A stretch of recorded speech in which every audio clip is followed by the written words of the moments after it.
Well, on this Food City Friday, we are talking about one of my favorites, especially this time of year. We are celebrating soups, perfect comfort food. Joining us now via Zoom is Food City Registered Dietitian Dr. Elizabeth Hall. Good morning. Morning, Amy. How are you? I am good. I am on a huge soup kick right now. I guess it's the snowy weather and the winter, but I can't get enough of like homemade hearty soups. Oh, I'm the same way, Amy. And actually, January is National Soup Month, so it's the perfect time to celebrate all things soup. And it's actually super easy, if you don't mind my pun there. Create your own soups at home based off of what you have in your pantry or your refrigerator. It can actually be a great way to use up food before it goes bad so you can avoid food waste. It's a great budget-friendly option too and can be very nutritious, so you really can't say many bad things about it. But let's start with a few tips that I have for creating your own soup at home. Let's start with aromatics. So you've probably heard of these types of vegetables before, aromatic vegetables. That's like our carrots, our onions, leeks, celery, garlic, things like that. These vegetables have a lot of flavor potential, so we're trying to pull that flavor potential out by starting our soups with these. So you're going to put a little bit of olive oil maybe down in your soup pot or butter, whatever you're going to use as your fat. You're going to saute those. Hopefully you've already chopped them up into even pieces. You're going to saute them until they start to smell fragrant. So when you start to smell that delicious smell that we all love when we know we're making soup, that's when you can kind of stop sauteing those and move on to the next step. So we started with aromatics and now we're moving on to adding our proteins and vegetables or maybe broth depending on what type of soup you're creating. So really the key here for vegetables and proteins, you can use so many different options just depending on what you have, but you want to make sure that they're chopped evenly and in similar pieces, sized pieces, because that's going to make sure that they all cook evenly at the same time. So as far as vegetables go, you can see I have lots of options here. Those heartier vegetables, you can add early on. If it's something like spinach, that's going to cook fairly quickly, you'd want to add that later on in the cooking time. But typically, you're going to need around 4 cups of veggies for around 4 to 6 servings of soup.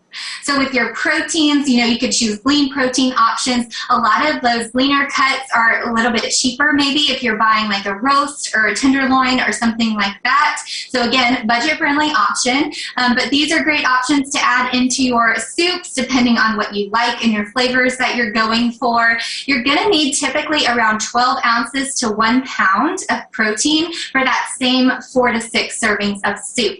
So keep that in mind as well. And then we're going to talk about our broths. I have some examples of bone broth here. I don't know if you can see that. Bone broth is kind of all the rage for its nutrient qualities, the collagen that's added in there.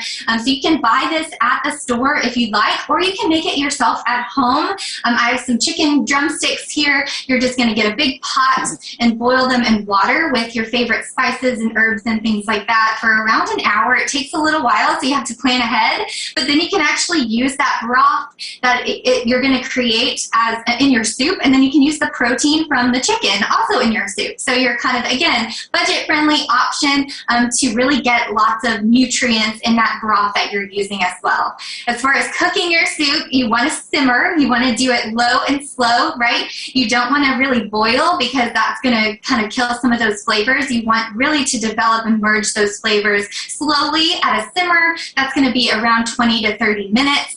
And then last but not least on the end here, I have some of my favorite finishers for my soup.